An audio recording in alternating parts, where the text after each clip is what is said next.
Hello, Melinda Farrell here with Bharat Sundaresan outside the Alan Davidson Gate at the SCG. It's day 2 of the pink ball day-night warm-up match, tour match, first class match actually.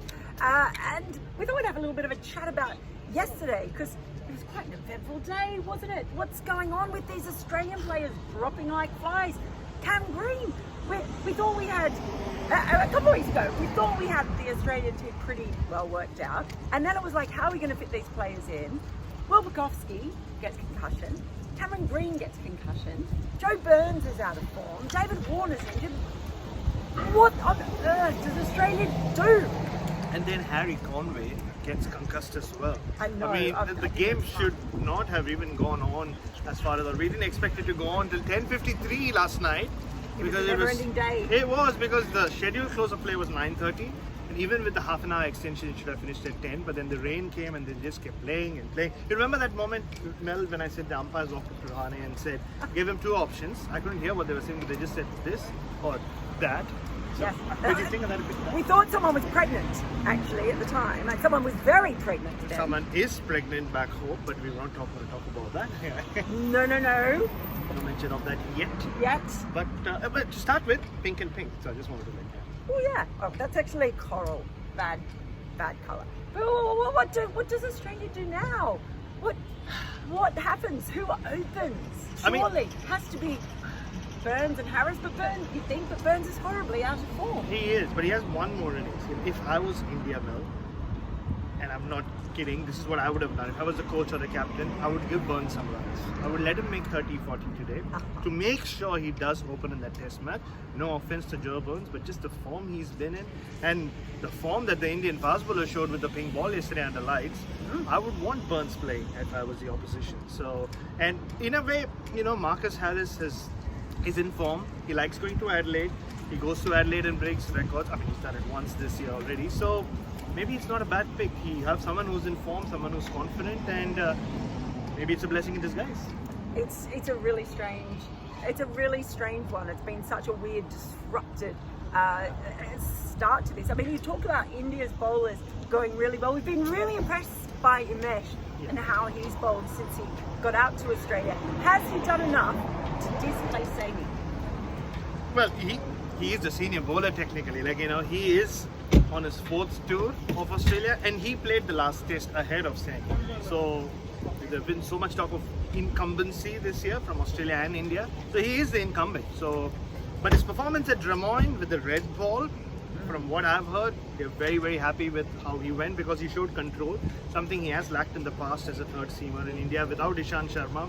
As Steve Smith correctly said, this is not the best Indian attack that you would see on the field in a test match. So if Umesh can create that control, he has the experience behind him, not just playing a lot of test matches, nearly 50 tests, but also making a lot of tours to Australia. So Umesh might get the nod, but then Saini under lights yesterday, he was the quickest, right? Like, I know he hit Harry Conway, which we don't like seeing at all in cricket.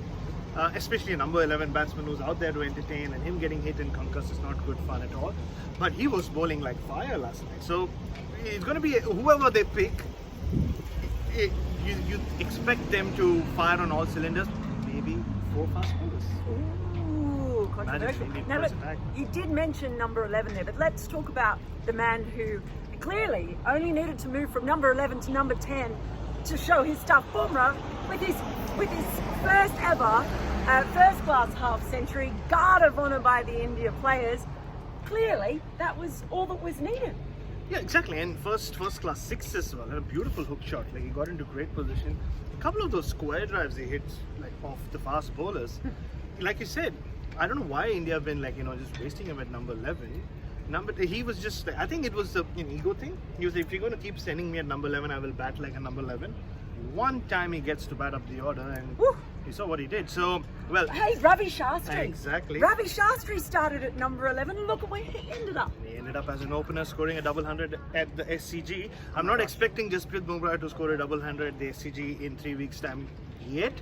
Well, but he's going to make a few tours of Australia. You say Don't that. Don't be surprised. If Bumrah ends up making it, to the opening bat. Look, let's just say you heard it here first. Yeah. This is copyright stuff. Like, yeah, Come back to this You video. know, a lawyer, we need to like kind of get this copied. We kind of do, don't we? Yeah, we do. Hmm. Yeah, so please, like, if you know someone, let us know. Let us know. Now, while there was a lot happening on the pitch, well, there was also a lot happening behind us in the nets. And Virat Kohli was extremely busy. He was, after he had a net, he was there advising some of the batters as well. He was throwdowns to Mayank Agarwal, was it? Yep. As well. So it's kind of his net session, but it's quite interesting to watch them, isn't it? Oh, very much so. And for one half of the team, the net session mattered a lot more than what was happening out in the middle.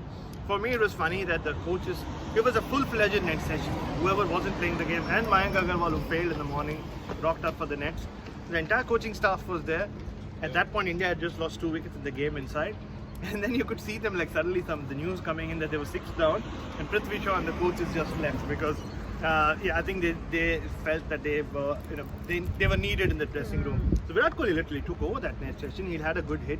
Natarajan bowled well to him though, didn't he? Oh my gosh, Natarajan beat him, I think, at least 3 times I saw. He looked like an absolute demon in the nets. He really did, yeah. He bowled like he hit him on the pads, beat him, and Virat Kohli was very impressed by him. So, and in addition to that, once he was done with his own session, he did not leave.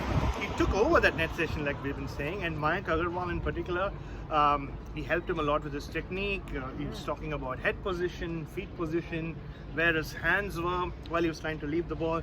So a lot of technical inputs. Of course, it's not going to be easy for any batsman to just suddenly in the middle of a game bring all of that into one place and go and bat today. Like Mayank Agarwal should be out in the middle in 15 minutes time now. So it'll be interesting to see how much of that is percolated into Mayank Agarwal's batting. It generally takes time, but he was hands-on. He then gave him throwdowns, asked him, "Are you done yet?" And it's really good to hang out with Bharat in the nets. I call him the nets whisperer.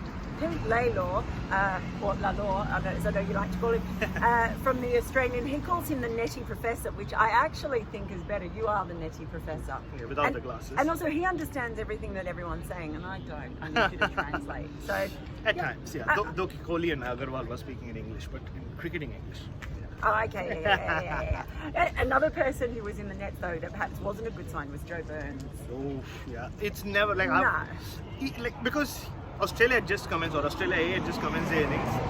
They played 1 over and then they went into the dinner break. And when I saw Joe Burns in the nets, like having a hit, I was like, oh, that's never a good sign. Like, when you're unbeaten and you're still like getting into the nets.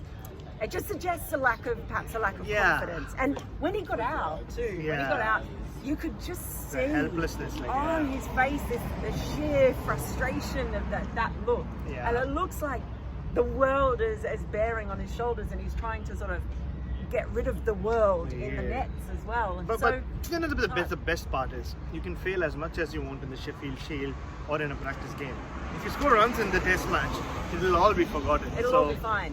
So the only way is the way up for Joe Burns. And also, I mean, there is the fact that there is a conundrum with that opening position, because once David Warner, you say David Warner, say misses 1 test, maybe 2 tests.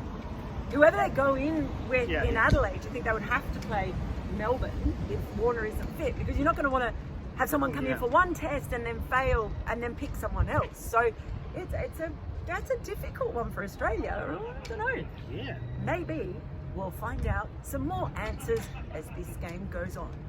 Definitely. And India have suddenly gone from not favourites in this series to equal favourites, I think, with all these injuries that Australia have been affected by. It's been crazy. It's been like a series of unfortunate events for Australian cricket in the last 7 days, 6 days maybe. A lot of injuries. Yep. So I think it's even Stevens, and the Adelaide Oval pink ball day-night test is always a lottery. It doesn't depend just on the toss, but like when you're batting, when you're bowling, so a lot of things that go into it. So yeah, who knows? Who knows? And of course, Virat there for the first test, not for the others. That could play a part as well. I feel like it's evened up massively too. So exciting stuff. Shall we go and have a look? Yeah, our pinks are evened up as well, right? That's like pale mauve. You've got no idea of pink. No idea about colours. I'm sorry. So Mel has left the scene, so I'm going to take over this show. I'm not allowed to. So anyway, we'll see what happens, and she's switching it off.